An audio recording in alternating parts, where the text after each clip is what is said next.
Esta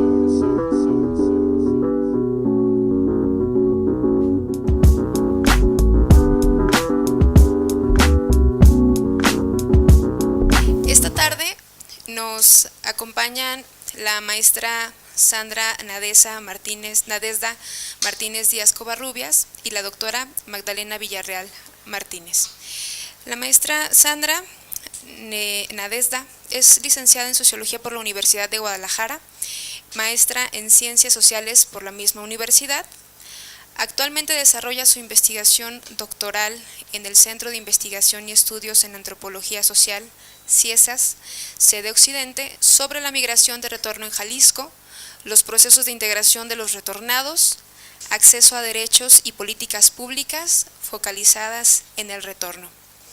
Ha trabajado en organismos intersectoriales de gobierno, sociedad civil y sector privado para la elaboración de diagnósticos y recomendaciones sobre políticas públicas. Ha tenido participación en proyectos de investigación sobre el tema migratorio financiados por CONACYT y Oxfam México. Actualmente es investigadora adjunta en un proyecto de investigación sobre retorno dentro del Programa de Investigación de Migración y Salud PIMSA, auspiciado por la Universidad de California, Berkeley y CONACYT. Participa de forma activa con organizaciones civiles en defensa de derechos de personas migrantes retornadas y deportadas y sus familias. Desde 2011 es colaboradora de la organización civil Equipos Feministas, AC, y es sociofundadora del Centro de Investigación para la Igualdad de Género, CIPIG, AC, donde coordinó el proyecto denominado Estrategia Ciudadana para la Prevención y Observación de la Violencia Política contra las Mujeres durante el proceso electoral 2018 en el estado de Jalisco. Es el enlace en Jalisco de la Red Nacional de Defensoras de Derechos Políticos de las Mujeres. Con experiencia en la elaboración de iniciativas de ley a nivel estatal, particularmente en la Ley Estatal de Fomento a las Actividades de las Organizaciones de la Sociedad Civil en el Estado de Jalisco y en la Ley Protección y Atención de los Migrantes en el Estado de Jalisco, además de participar en diversos foros, encuentros, seminarios y congresos sobre migración internacional en varias entidades federativas de nuestro país. También cuenta con formación en procesos de participación política, patrimonio biocultural y expresiones socioculturales de pueblos indígenas, en particular con la comunidad purépecha de Michoacán. Le damos un fuerte aplauso, por favor, a la maestra Sandra.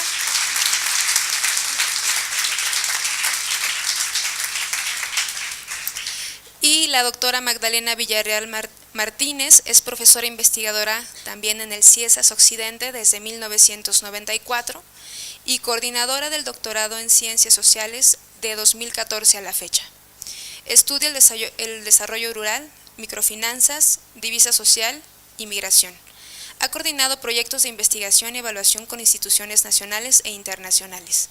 Cursó la maestría en Administración de Sistemas de Conocimiento en el Desarrollo Rural y es doctora en Antropología Social. Pertenece al Sistema Nacional de Investigadores, nivel 3. Su línea de investigación de docencia es política y sociedad. Sus intereses de investigación son antropología del dinero y la deuda, políticas públicas, género, desarrollo y migración. Sus proyectos vigentes son el estudio sobre los factores que inciden en la percepción de la seguridad alimentaria de hogares en el marco de la Cruzada Nacional contra el Hambre, ciudadanía múltiple, México-Estados Unidos, estrategias familiares y migración de retorno. Se ha hecho acreedora a diversos reconocimientos, como la beca de profesor visitante Tinker por la Universidad de Texas en Austin y premio a la mejor ponencia en el Congreso Primera Conferencia Europea de Investigación sobre Microfinanzas. Además, tiene el premio Ernest Feder por parte de la UNAM. Sus publicaciones destacadas son Los retos de la política pública ante el envejecimiento en México y las microfinanzas en los intersticios del desarrollo, cálculos, normatividades y malabarismos, entre otras. Démosle también un fuerte aplauso.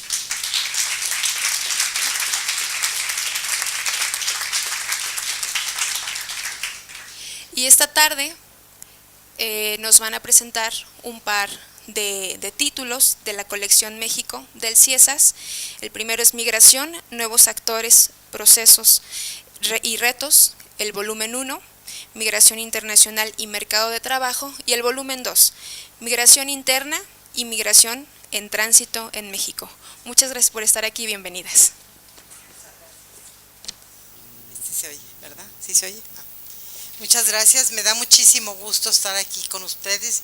Yo ya había venido a Lagos de Moreno en 2 ocasiones, pero no me había tocado conocer a los estudiantes, a la universidad, a los académicos. Me da muchísimo gusto. Y más gusto estar aquí con ustedes para presentarles un libro que creo yo que merece la pena ser presentado. Espero que ustedes opinen lo mismo.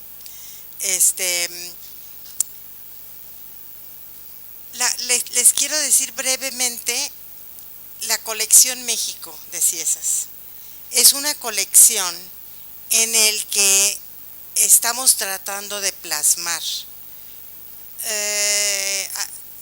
Yo podría decir que las mejores investigaciones de Ciesas es el Centro de Investigaciones y Estudios Superiores en Antropología Social, pero las mejores investigaciones que tengan gran relevancia para la problemática del país.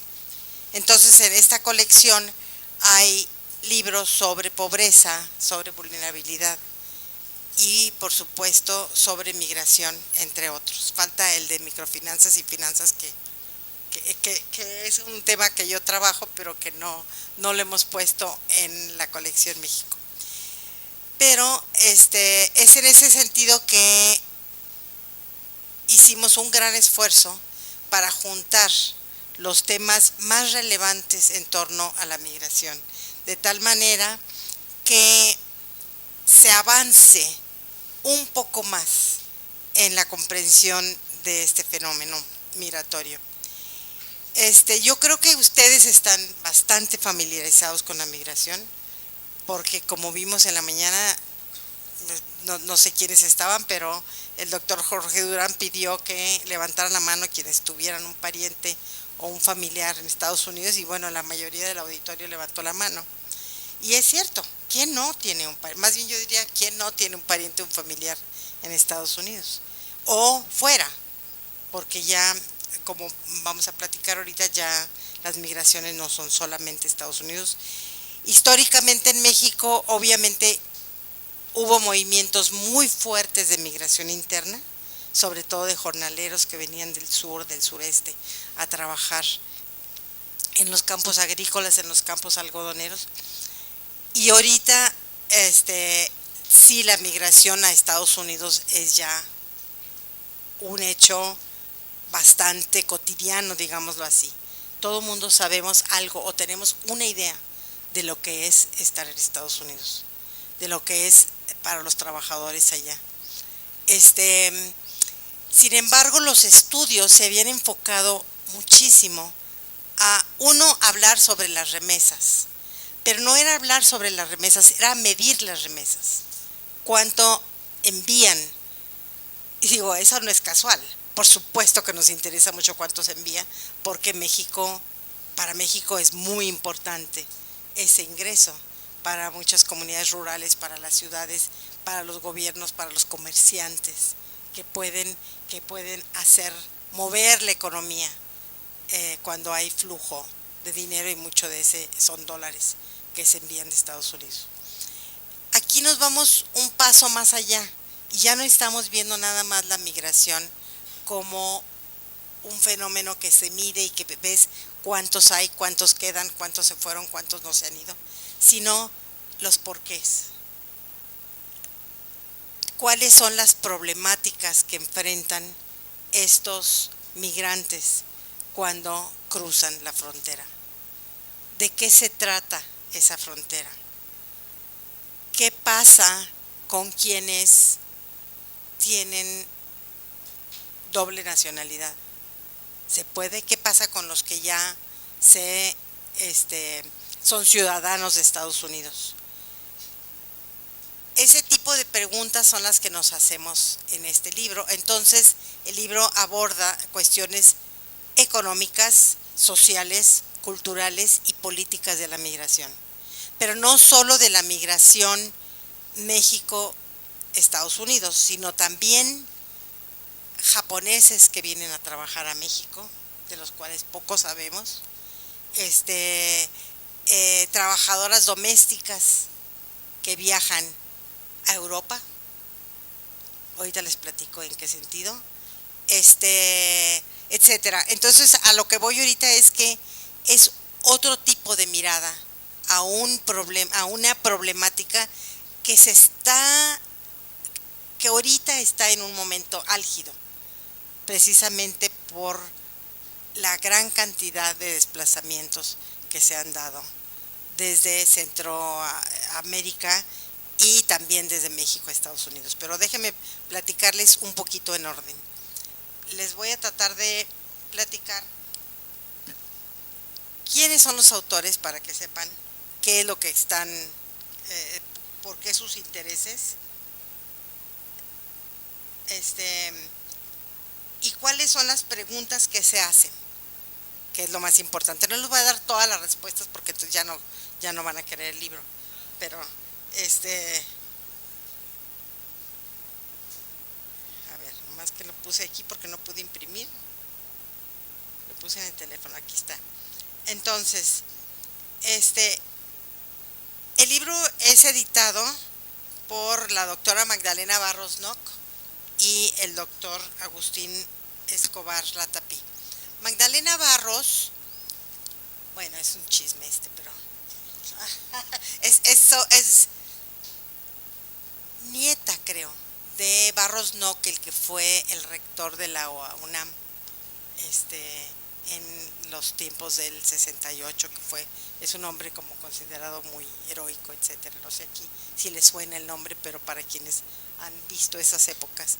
Pero ella ha trabajado migración desde siempre, hizo su doctorado en Holanda, igual que yo, y ha trabajado sobre todo en California. Magdalena Barros lo que hace es que se mete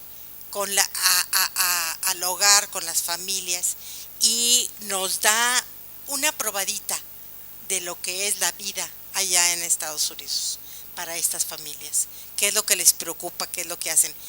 Y aquí, en el primer capítulo, lo que hace es hablarnos de esas familias, de cuyos documentos legales, algunos de ellos, las familias que les llaman mixtas, algunos de ellos tienen documentos ya en orden y otros no. Entonces, ¿qué pasa en esos hogares? Porque no necesariamente son familias, son hogares en los que a veces vive el vecino, el tío, la hija, todo mundo, porque como no quieren gastar, bueno, y ustedes saben esto, como no quieren gastar mucho en renta, obviamente allá en Estados Unidos viven juntos. Y Magdalena Barros lo que hace es meterse en estas familias y hablarnos de esta problemática de la ciudadanía mixta. Antes del primer capítulo, ahí sí debía haberles dicho, en la introducción es algo que no hay que perderse, la verdad. Agustín Escobar ha trabajado migración ya muchos años. Él ahorita es el director nacional de CIESAS, y ha trabajado, ha tenido muchísimos proyectos con distintas instituciones nacionales e internacionales sobre cuestiones de migración. Y en la introducción hacen un recuento de la relevancia de la migración hoy en día, cosa que yo creo que vale muchísimo la pena leer, porque sacan a relucir cuestiones que en otros lugares, en otros textos no se han sacado, como el lugar que está ocupando México en las migraciones, cuál ha sido la migración en México, etcétera. Y luego está el capítulo que les platicaba de Magdalena Barros, en donde ella denuncia cómo es algo que muchos otros autores han hecho, pero es interesante que está en este capítulo, al migrante cómo es tildado de ilegal, y cómo tildarlo de ilegal viene a ser una manera de criminalización, y los efectos que esa criminalización tiene en las familias en los distintos miembros de la familia y en la localidad de Santa María, que es la que ella toma. Santa María está un poquito al norte de Los Ángeles. Luego hay un capítulo que obviamente yo creo que también les va a interesar mucho porque trata de los jóvenes, de los dreamers. Ya en la mañana el doctor Jorge Durán habló un poco de los dreamers. Yo no sé si están familiarizados con ese término. Son los hijos de los migrantes que nacieron en Estados Unidos, o que si no nacieron en Estados Unidos llegaron de muy chiquitos. Y entonces, más bien no que nacieron, porque los que nacieron sí tienen ciudadanía, son los que llegaron muy chicos y que entonces son considerados ilegales. Entonces, toda la problemática en torno a esos jóvenes inmigrantes mexicanos, a su activismo político, los programas que sacó el gobierno de Barack Obama, y ahora los problemas con el presidente actual, Trump. Este capítulo es de María Eugenia de la O, quien también ha trabajado mucho en la frontera y ha documentado los riesgos de vivir en la frontera. También en este capítulo no lo hace tanto, pero tiene trabajos muy interesantes sobre esto. Híjole, me estoy yendo en orden, que no era necesariamente mi intención, pero es que sí se sigue lo que sigue, porque esta primera parte es sobre las migraciones internacionales. Sí, la segunda parte es sobre el mercado de trabajo. En este tercer capítulo, Pablo Mateos se pregunta: ¿aquí empieza la patria? Y eso parte de un letrero que hay en Baja California, en Tijuana, que dice: aquí empieza la patria. Y entonces, como él es geógrafo, Pablo Mateos, y entonces, ¿cuáles son los pliegues de la nación? Dice, y la doble nacionalidad en la frontera México-Estados Unidos. Yo no sé, yo creo que también la cuestión de la doble nacionalidad es algo que ustedes han de estar muy familiarizados con ello, ¿no? La gente que puede sacar su nacionalidad americana al mismo tiempo que tiene la mexicana. Y hay gente ya que tiene hasta 5 nacionalidades. El mundo, por eso este libro aborda una problemática que es muy global. En el mundo ahorita la nacionalidad múltiple es muy común. Entonces encontramos gente que tiene nacionalidad española, francesa y americana y mexicana. Si no me equivoco, Pablo Mateos, el autor de este capítulo, tiene nacionalidad española, inglesa y mexicana también.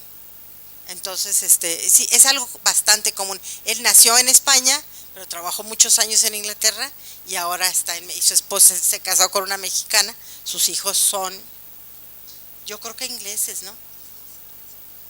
Uno es inglés y otro es mexicano. Bueno, el caso es que la problemática de la nacionalidad múltiple es algo que está ahorita así como una problemática muy, muy clave para entender lo que está pasando. Me voy a saltar el siguiente, bueno, no, el siguiente capítulo no me lo salta porque, bueno, en ese capítulo participo yo, lo hicimos Joshua Green, Lía Niño, que vive en la frontera, y yo. Y se llama Malabarismos financieros en contextos transfronterizos. Si ustedes ven, yo he estado trabajando mucho en la cuestión de las finanzas y los dineros. Cuando estaba estudiando y cuando era, inclusive en los primeros años de mi vida profesional, yo cuando leí el periódico me saltaba la sección financiera, qué flojera. Era lo más aburrido.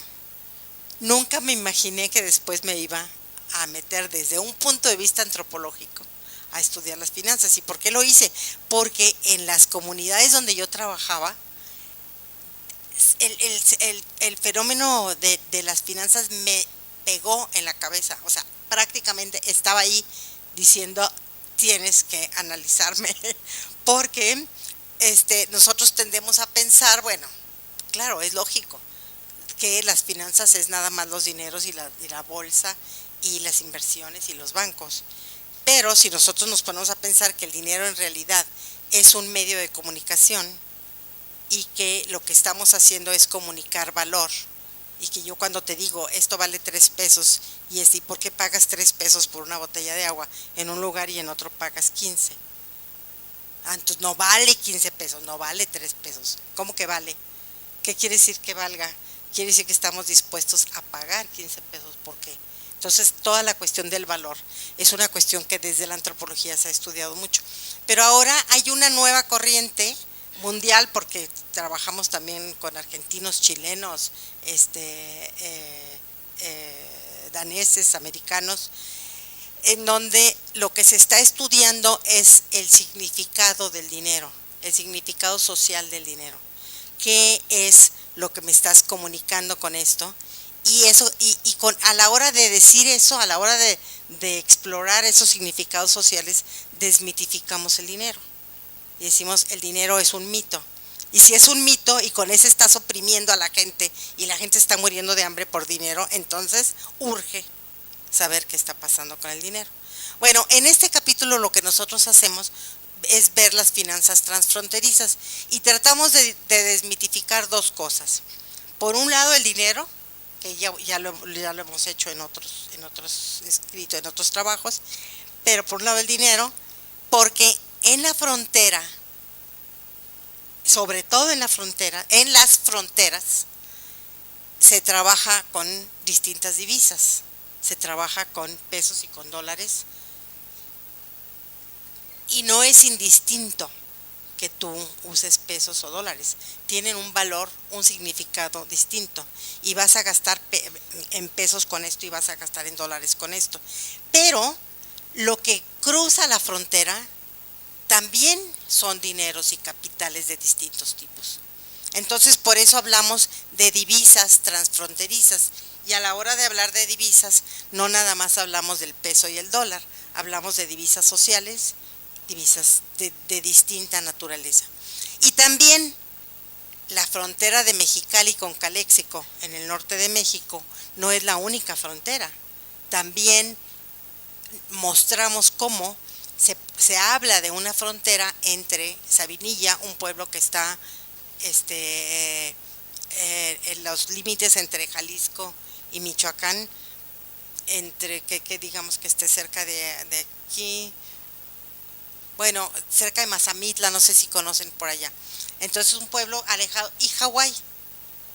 Entonces, uno pensaría que no hay frontera entre Sabinilla y Hawái, y nosotros mostramos cómo es una frontera que se cruza todos los días a distintas horas, porque hay gente que vive en Hawái y está manejando su rancho acá en Sabinilla, está viendo si las vacas ya comieron o si los chivos no sé qué, etcétera. Entonces, ¿de qué fronteras estamos hablando? Entonces, a la hora de hablar de fronteras y de divisas transfronterizas, estamos desmitificando tanto la noción de frontera como la noción de divisas.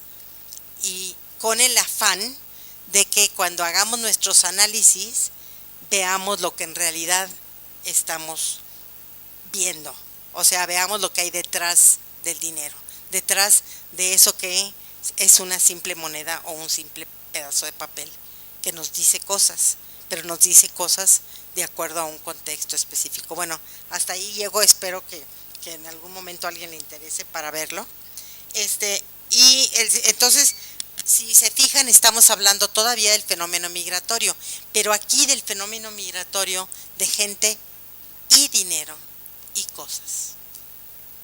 Entonces, como esos flujos que van y vienen y cruzan las distintas fronteras y lo que pasa en un lado y en otro. El siguiente capítulo es de María Ángela Rodríguez, quien ha trabajado mucho la cuestión cultural de la migración. Ella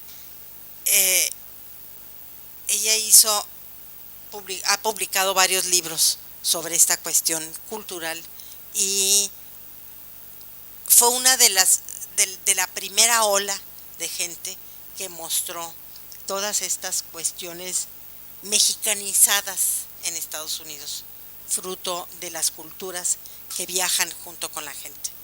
Entonces, ese texto es sumamente interesante porque habla aquí ahora sí, del retorno, de los que retornan a México y de las cuestiones culturales que eso involucra. Y entonces se pregunta qué motiva el retorno de los migrantes, qué es lo que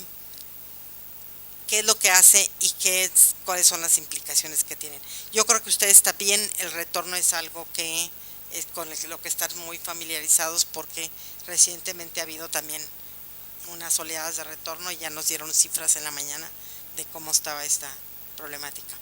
Y el último capítulo de esta sección es el de Israel Vanegas González, Graciela Teurel y Agustín Escobar Latapí, con un título bastante provocador que habla de, le llaman los salarios sin obligaciones, el acceso a los programas sociales.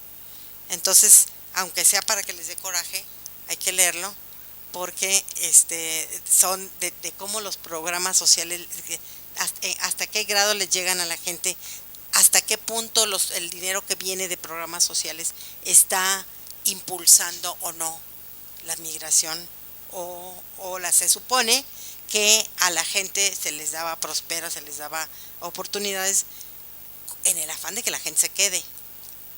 ¿Y qué está pasando? Entonces eso se discute en este capítulo. En la segunda parte ya es mercados de trabajo y organización laboral.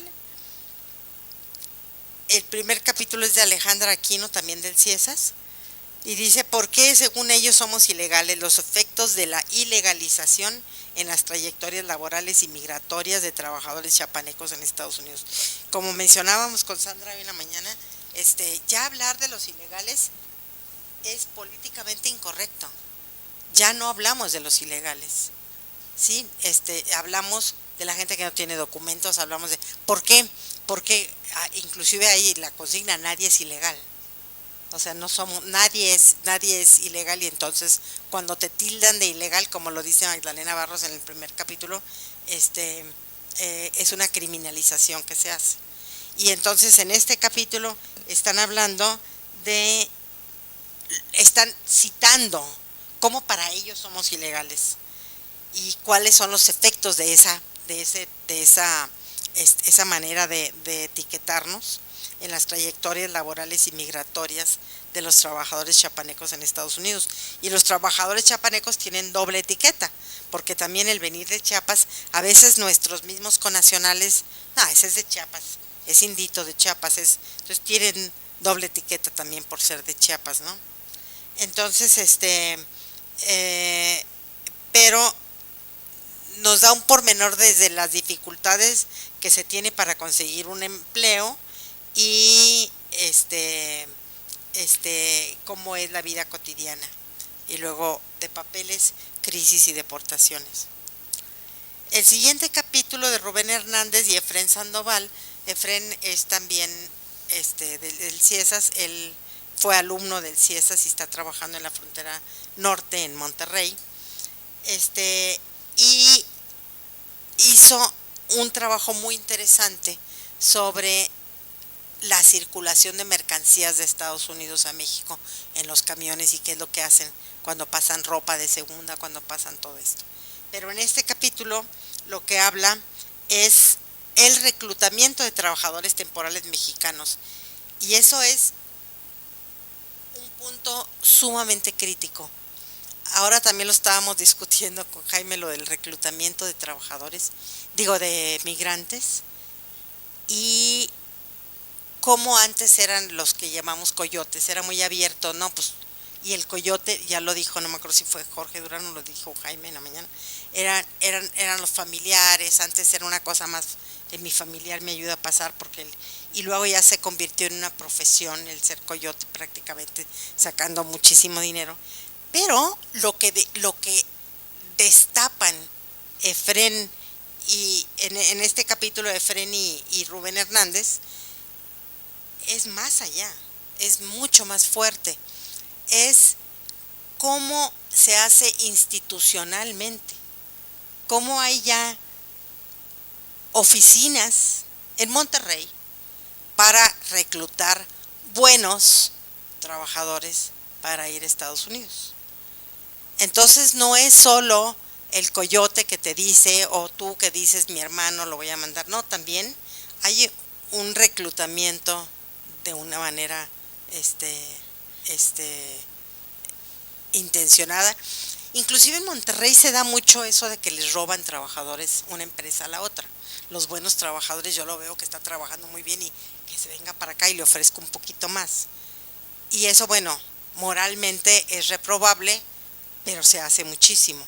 Se hace también con las trabajadoras domésticas, una muy buena trabajadora doméstica, y entonces viene otra señora y ve que es muy buena y se la roba la amiga o la comadre.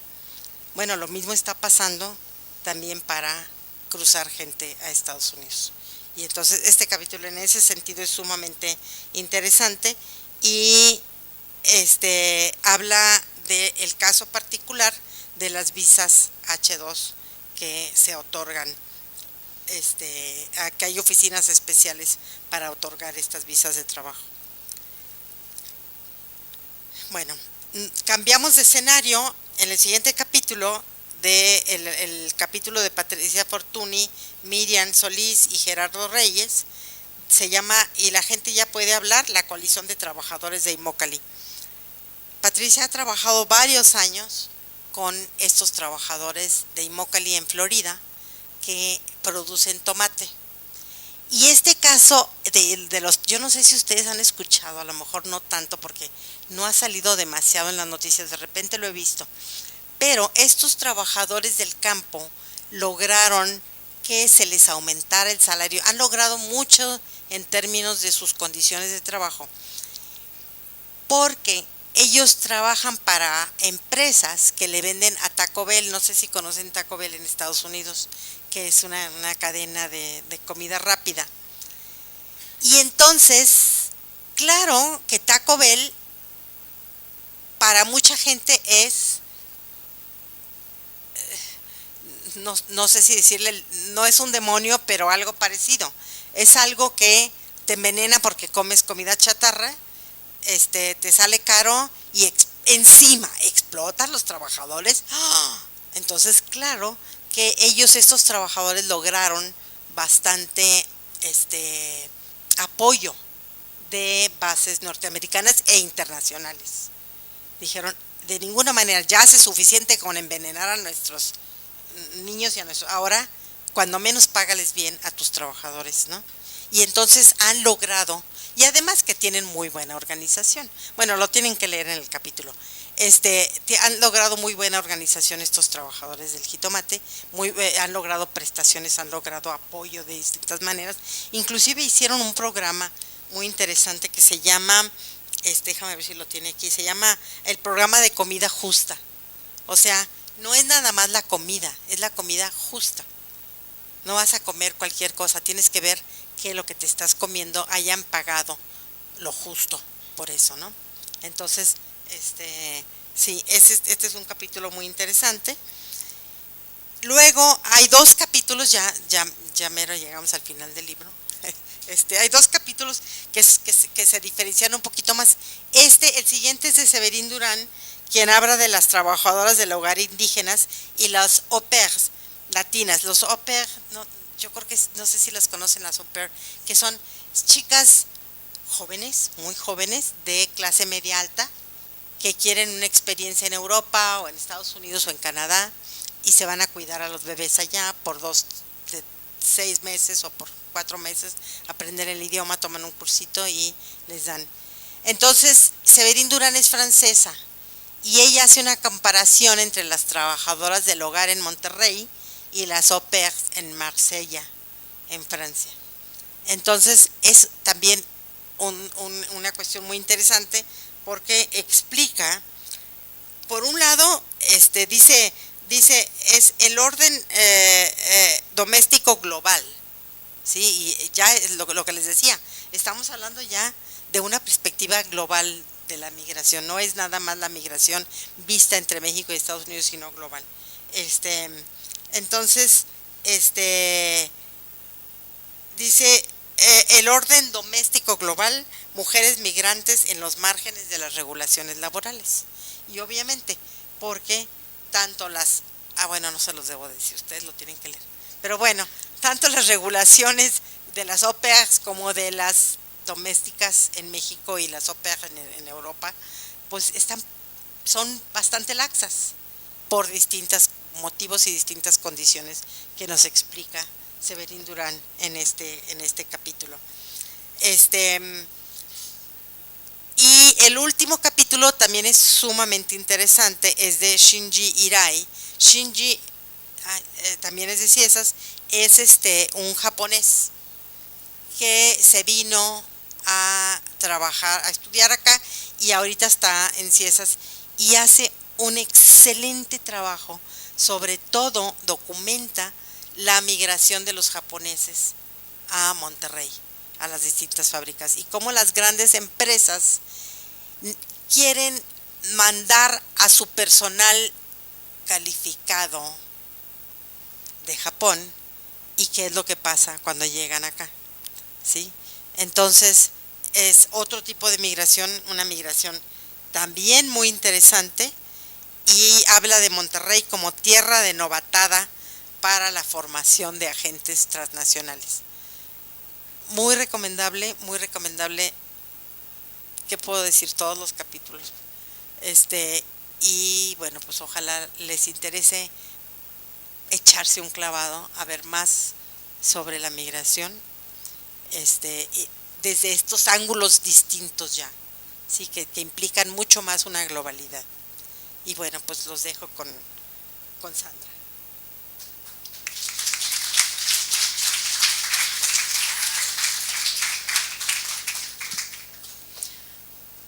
Hola, buenas tardes. Gracias a Gaby, al doctor Eduardo, que ya no está por acá, pero por la invitación. Estamos muy contentas de compartir esta tarde con ustedes. Y bueno,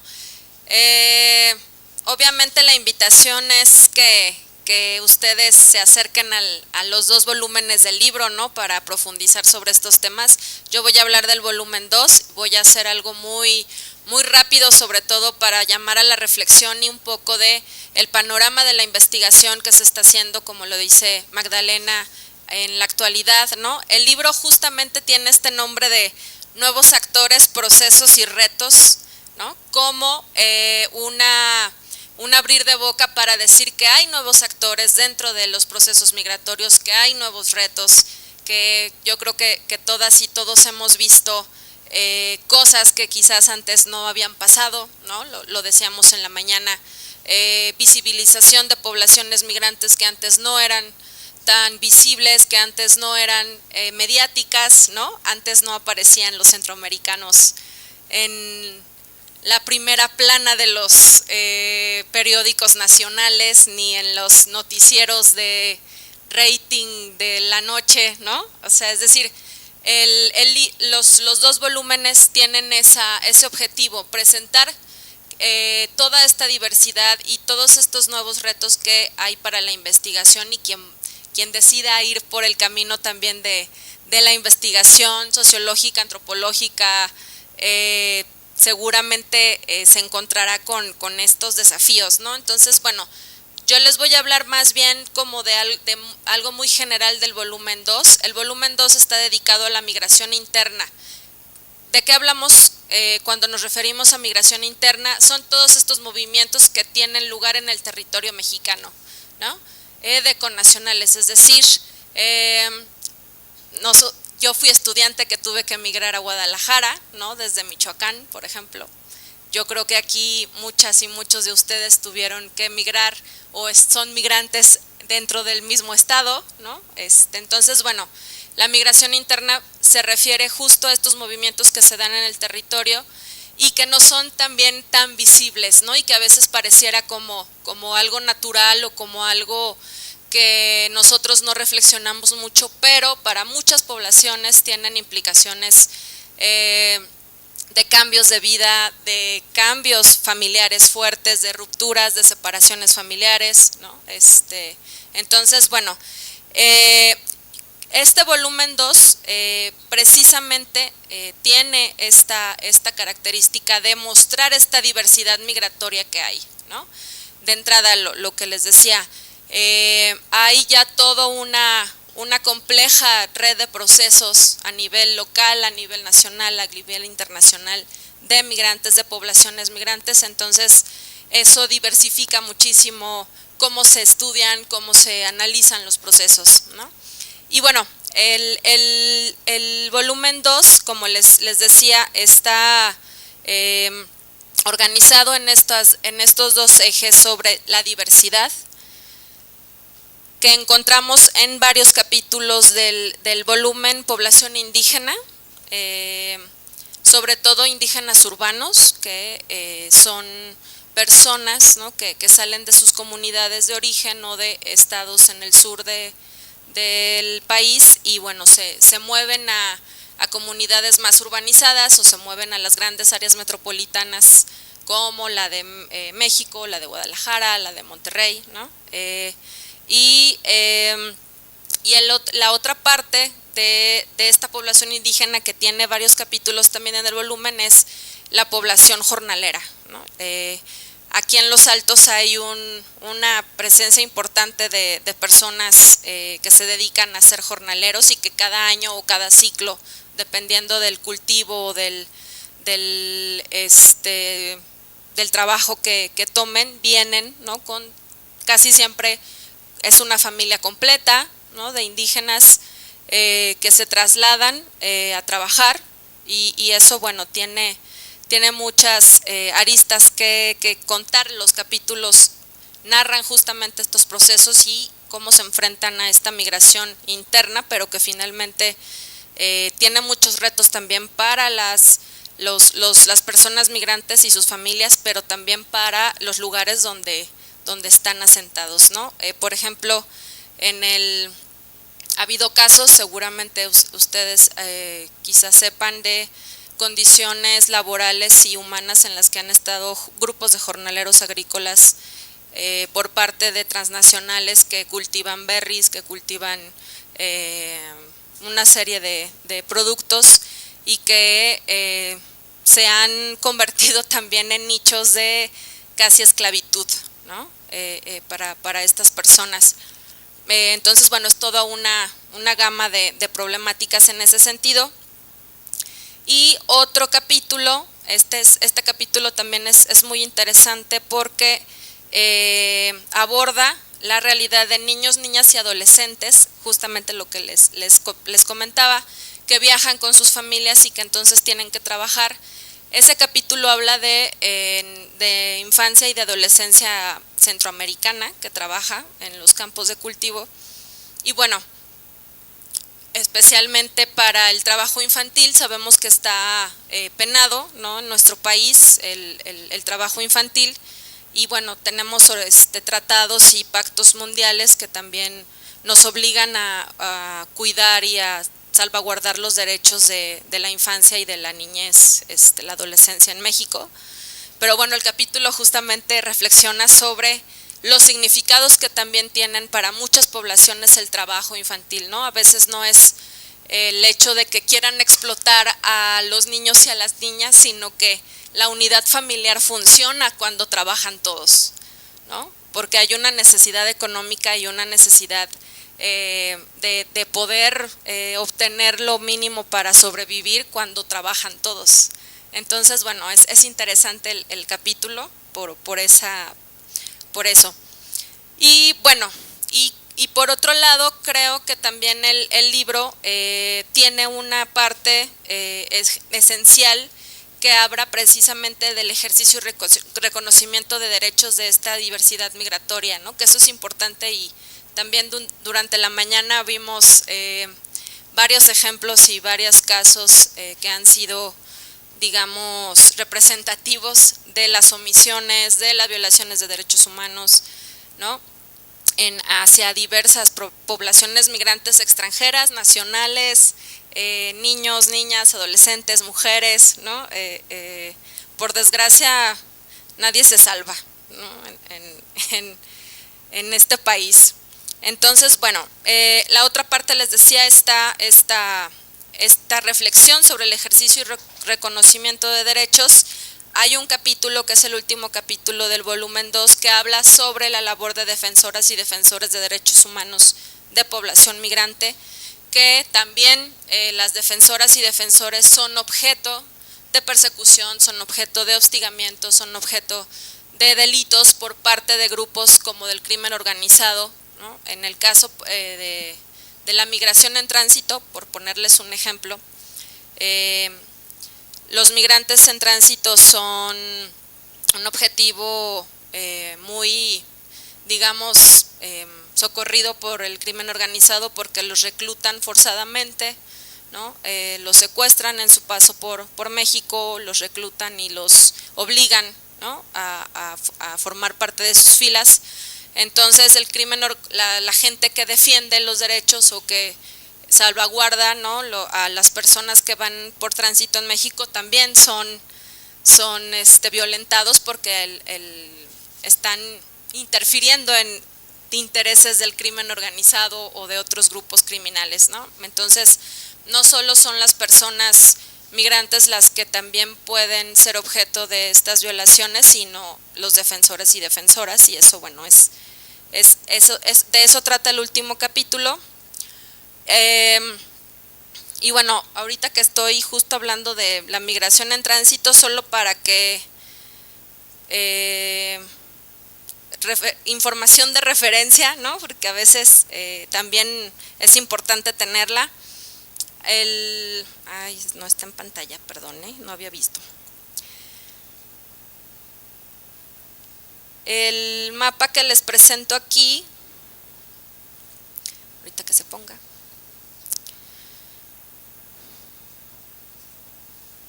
Uy, no, esa es mi foto familiar, espérenme.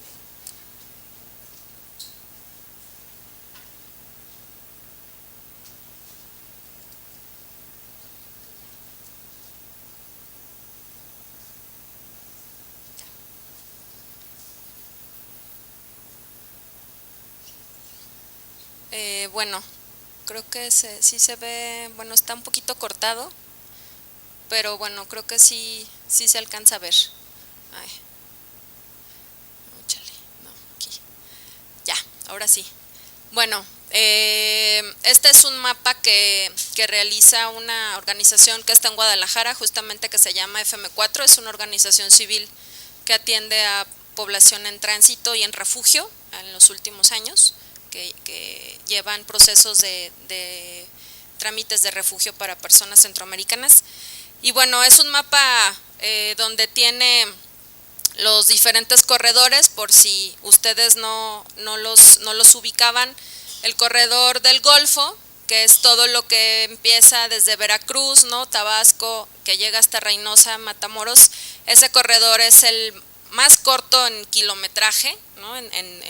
En tiempo, en días que puede durar el cruce, pero se ha vuelto el más peligroso también, ¿no? Todo ese corredor está plagado de organizaciones del crimen organizado y muchas de las personas, por el hecho de que es el más corto en kilómetros, pues optan por irse por ese lado, ¿no? Pero se ha vuelto el más peligroso. El de en medio, el de los círculos naranjas, es el corredor central, que bueno, también ya es más, digamos, más concurrido, justo porque el otro se volvió más peligroso y esos puntos de a donde llega es Ciudad Juárez, ¿no? Ciudad Acuña, Piedras Negras, demás. Y el corredor de Occidente, que es el que toca justamente Jalisco, ¿no? Que es por donde pasa ese corredor, pues es Jalisco, después Sinaloa. Ese corredor es el más grande, digamos, en términos de kilometraje, pero hasta ahora parece que es el menos peligroso, ¿no? Y se ha visto mucho más población migrante en este corredor del occidente por eso mismo, ¿no? Se ha visibilizado porque las personas también han optado por tener esa ruta, aunque sea más larga y aunque se tarden más en llegar, pero con ciertas otras condiciones de seguridad más o menos, ¿no? Y bueno, y también nada más como reflexión, este mapa es con información de una red que tienen a lo largo del país varias organizaciones civiles y albergues que atienden religiosos, religiosas y sociedad civil de otro tipo, y son las entidades con mayores incidentes y delitos hacia migrantes en tránsito, ¿no? Entonces, como pueden ver, la del Golfo, lo que les decía, prácticamente está lleno, ¿no?, de delitos que se cometen contra los migrantes. Un poco el centro, ¿no?, que es pues además estados que sabemos también que son complicados, ¿no?, en tema de violencia. Y bueno, por acá pues por desgracia está Jalisco, ¿no?, como uno de los estados donde más hay delitos y violaciones a derechos humanos hacia los migrantes en tránsito. Entonces, bueno, esto básicamente es para hablarles un poco del contexto y también, ¿no?, les comentaba Magda lo de la situación del retorno, que de cierta forma ha adquirido mucha importancia en estos últimos años, también por todo el discurso y toda la criminalización que está sufriendo la población migrante en Estados Unidos, no solo los mexicanos, pero especialmente, ¿no?, los mexicanos en algunos sentidos, y todo lo que está implicando para los migrantes regresar a un lugar de origen, en el mejor de los casos, que no siempre se regresa a los lugares de origen, pero el reto también de las familias de niños, niñas y adolescentes que ya nacieron o crecieron en Estados Unidos y que aquí, bueno, se enfrentan a barreras institucionales, sociales, administrativas, sociales, ¿no?, que son fuertes. Entonces, bueno, de los dos lados, digamos, tenemos varios retos, ¿no? Lo que plantea el libro son retos que desde la investigación también se reflexionan y se analizan. Y bueno, finalmente varios de los capítulos también hablan de las mujeres migrantes, que esa ha sido otra cara de la migración. La compañera Alma por ahí, no sé si llegó, pero nos presentó en la mañana, ¿no?, el trabajo que hacen con mujeres migrantes de cualquier tipo, en tránsito, en retorno, ¿no?, y justamente visibilizar los procesos que son diferenciados entre cómo viven las mujeres los procesos migratorios y cómo lo viven los hombres. Por ejemplo, para una comunidad es muy natural se ha normalizado muchísimo que un hombre emigre, ¿no?, y se le define como un hombre que quiere sacar adelante a su familia, como un hombre que va a luchar para darles una mejor calidad de vida, como un hombre que se está haciendo cargo de su papel de proveer, ¿no? Pero en cambio, cuando una mujer decide emigrar, no se dice lo mismo de ella, ¿no? No se tiene esa imagen de que es una mujer que va a ir a luchar por su familia o que quiere una mejor calidad de vida. Lo que se cuestiona a las mujeres es que van a dejar solas y solos a sus hijos, ¿no?, que van a romper a su familia, que quién se va a hacer cargo de la educación, del cuidado, ¿no? Entonces, desde ahí hay una diferencia importante de cómo se viven los procesos entre hombres y mujeres. Y en el caso de otros tipos de migración, también, ¿no?, las mujeres centroamericanas en tránsito, se ha documentado con diversos estudios que más del 90% de mujeres que atraviesan México sufren algún tipo de agresión sexual, ¿no?, que no es el mismo porcentaje que con los hombres, ¿no?, que si bien los hay, sí, el porcentaje de mujeres es altísimo, ¿no? Son objeto de trata, ¿no?, de trata de personas, en fin. Entonces, bueno, también estos capítulos que ofrecen una reflexión desde la perspectiva de las mujeres son muy interesantes porque nos ayudan, ¿no?, a visibilizar estos procesos que son distintos en los dos aspectos. Y bueno, y claro, hay un hilo también ahí de qué está haciendo el Estado mexicano para proteger, para garantizar, para salvaguardar los derechos, ¿no?, que a veces son más omisiones que quizás acciones, o reacciones antes de planeación, pero bueno, también hay una continuidad en los capítulos que hablan también, ¿no?, un poco de qué está haciendo el Estado. Y bueno, yo dejaría aquí ya la presentación. Les digo, es más una invitación a que lo consulten, ¿no?, a que lo busquen, a que lo compren si lo quieren comprar, y que vean que hay todo un mundo, ¿no?, que investigar, que analizar, que leer, que reflexionar, incluso desde nuestra propia experiencia, porque en algún punto todos y todas somos migrantes, ¿no? Entonces, bueno, muchas gracias.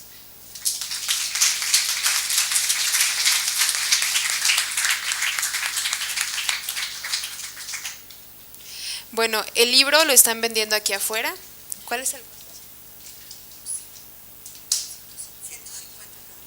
150. Bueno, si no, aquí les dicen el costo. ¿Alguien desea hacer alguna pregunta? O 2 o 3 o 4. ¿O comentarios también?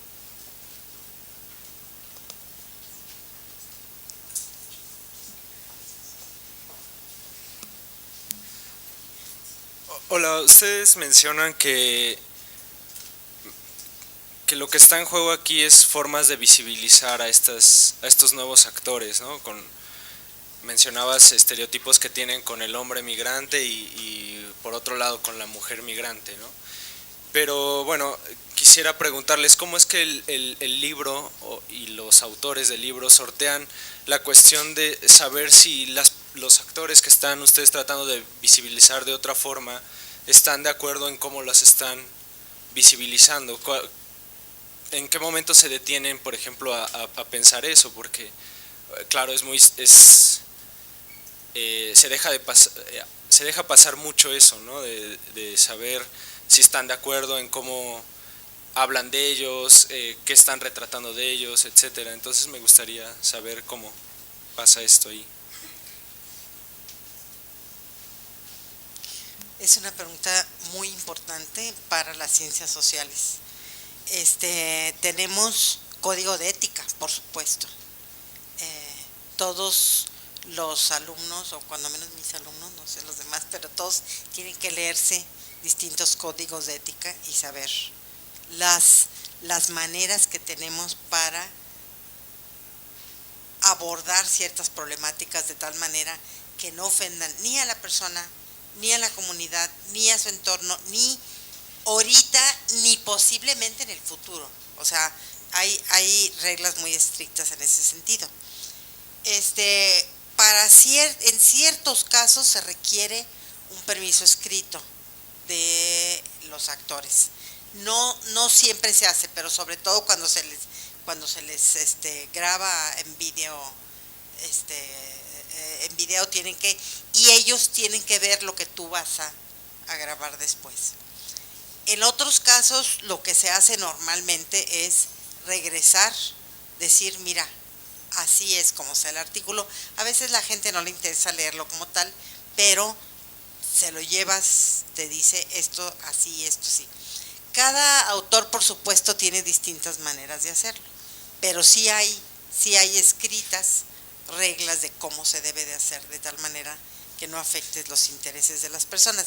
Aún así, corres muchísimos riesgos porque lo estás viendo desde tu punto de vista. Entonces, lo que tienes que hacer es al lector darle el contexto de tal manera que el lector sepa cuál es tu percepción, cuál es tu manera de abordar el problema, en qué lugar, en qué circunstancias, y el lector pueda tomar su propia decisión y decir, no, es que lo que estás diciendo no va por ahí, va por acá. Entonces, hay distintas maneras y uno tiene que ser muy cuidadoso. No conozco a fondo cada una de las investigaciones para decirte, mira, Shinji le hizo así y Severín Durán le hizo así. Pero sí tenemos como académicos sociales, como antropólogos, y maneras de hacerlo de tal manera que no afecte y que el lector se dé cuenta de cuál es tu ángulo de análisis para que el lector pueda tomar su decisión sobre si es, digamos, creíble lo que estás diciendo o no. Sí, bueno, yo también quisiera, hay todo un andamiaje metodológico para hacer investigación etnográfica o bueno, investigación con las personas y seguimos un método riguroso, ¿no? Es decir, por ejemplo, yo te puedo poner el ejemplo de mi investigación, este grupo de los otros Dreamers, ¿no? Como se han hecho llamar los jóvenes que retornaron, que se criaron en Estados Unidos, hay todo un movimiento de los Dreamers que ellos mismos no quieren que se llamen Dreamers, ¿sí? Que están en contra de ese término por muchas cosas. Entonces, lo que yo transmito es eso justamente, ¿no? ¿Cómo se quieren ver ellos? Porque ellos me están diciendo que ellos no se quieren llamar Dreamers, ¿no? Porque los Dreamers están asociados a otro movimiento distinto a lo que son ellos, ¿no? Es decir, y entonces ahí tú plasmas justamente cómo ellos están pidiendo y queriendo que los llamen y los vean, ¿no? Aunque, claro, hay una parte en donde tú como investigador, como investigadora haces una reflexión también de eso, ¿no? Que significa que ellos ya no quieran llamarse Dreamers. Pero básicamente es eso, es realmente poder llegar con las personas y decir, cómo no es que nosotros les impongamos el hecho de, tú vas a salir como que eres, ¿no? Un Dreamer. No, a ver, ¿cómo quieres, no? ¿Qué hay? ¿Con qué te identificas tú mismo, tú misma? Entonces esa es una parte del proceso de la investigación, ¿no? Tener claro esa premisa de que lo primero que vas a tomar y lo primero que es importante visibilizar es cómo las personas se asumen, ¿no? Cómo quieren ser vistas, ser llamadas, ¿no? Entonces creo que eso también es importante y es una reflexión muy, muy buena, ¿no? También para quienes nos queremos o ya quien se está dedicando a investigar, ¿no? Gracias por adelantarnos esa información de los capítulos de esos libros. Es un pequeño comentario y una pregunta. Yo soy Pedro Fernández, coordinador de la organización que se llama Fuerza Migrantes Sin Fronteras. En Michoacán realizamos algún trabajo de campo básico conjuntamente con la Comisión de Derechos Humanos, la Comisión de Migración del Congreso y Cedesol en su área de jornaleros agrícolas, que es un programa federal muy deficiente, por cierto, que hasta maquillan cifras y una cosa es lo que dice Cedesol y la realidad nos dice algo bien diferente. En fin, yo creo que de los grupos menos favorecidos o más desfavorecidos de migrantes, definitivamente los sin tierra, los más miserables, son los jornaleros agrícolas. Aquellos que hemos sido inclusive trabajadores indocumentados en los Estados Unidos, aun cuando hayamos sufrido todos los percances habidos y por haber en el trayecto, en nuestro desplazamiento, seguimos considerando que entre ser migrante en Estados Unidos, trabajador de campo, aún así en comparación con lo que sufren nuestros jornaleros, aquello es como un día de campo. Esto sí que es un infierno en la situación en que viven estas familias, ¿no? Y la pregunta sería eso, habiendo ya tanto estudios suficientes por lo menos, investigaciones bien fundamentadas, tanto de instituciones como de organizaciones, las universidades cada día afortunadamente se involucran más. ¿Cómo es posible que no tengan la suficiente injerencia todavía o sean tomados en cuenta para las políticas públicas? Y la respuesta para muchos de nosotros es tener gobiernos inútiles y corruptos, que a final de cuentas muchos de estos estudios les pasan de noche, ¿no? Porque hay una confabulación. No pudiera haber grupos a nivel nacional, que estaríamos hablando conservadoramente de 3 millones de personas en estas corrientes de migración interna, tan solo en Michoacán, que no es de los más, que emplean más número de jornaleros, pero van un poco más de 100,000 al año, ¿no?, en los ciclos agrícolas. Y la pregunta concreta es, ¿qué se puede hacer o qué se debe hacer para tener una mayor efecto, injerencia en mejorar las políticas públicas en este caso, ¿no? Gracias.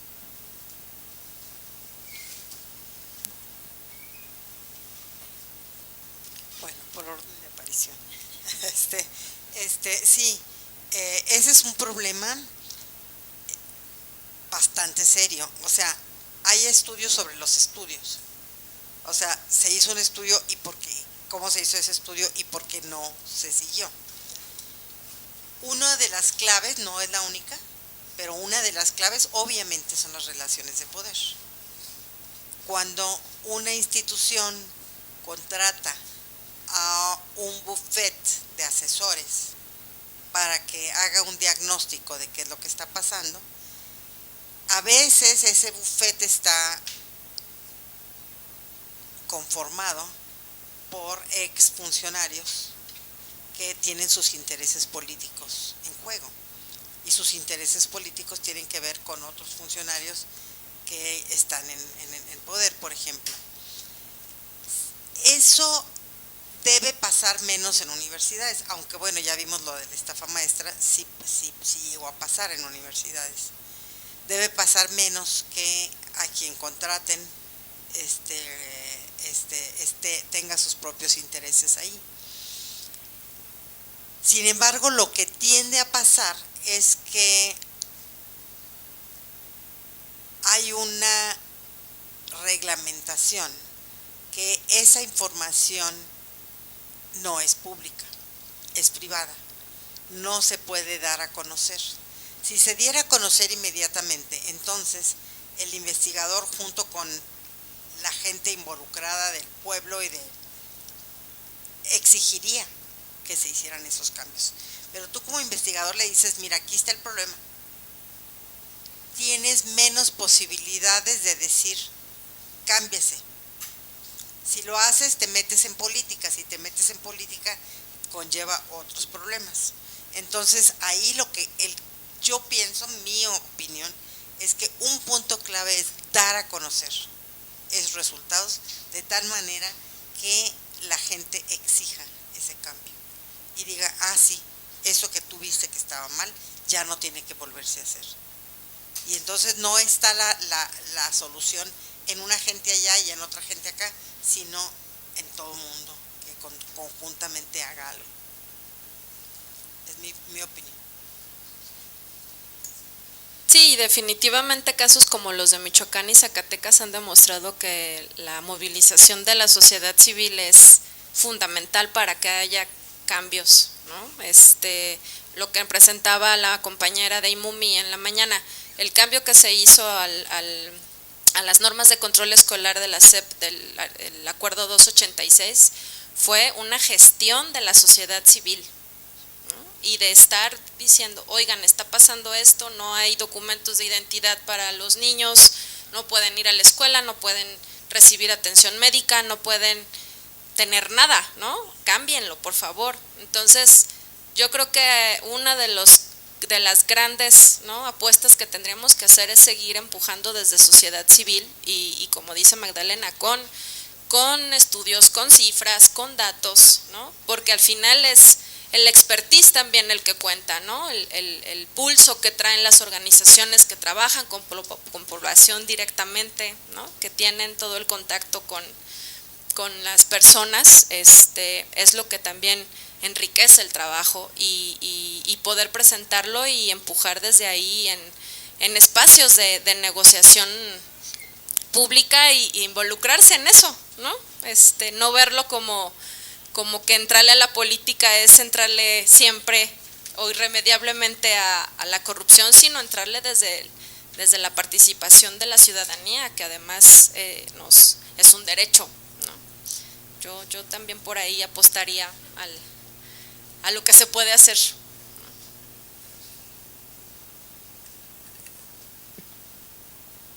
¿Alguna otra pregunta o comentario? ¿Ninguno? Bueno, pues démosles un fuerte aplauso nuevamente, por favor.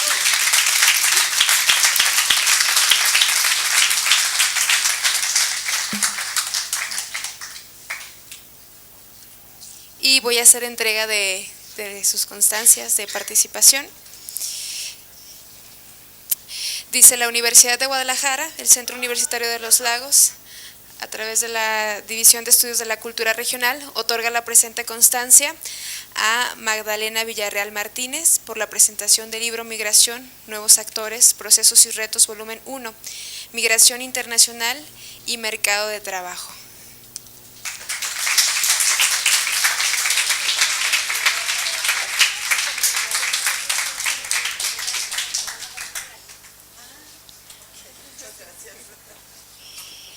Y lo mismo para Sandra Nadezhda Martínez Díaz Covarrubias por el volumen 2, Migración Interna y Migración en Tránsito en México, en el marco de la 6ª Feria de las Humanidades y de las Ciencias Sociales. En ambas constancias firma el doctor Aristarco Regalado Pinedo, rector de nuestro centro, y la doctora Rebeca García Corzo, secretaria académica.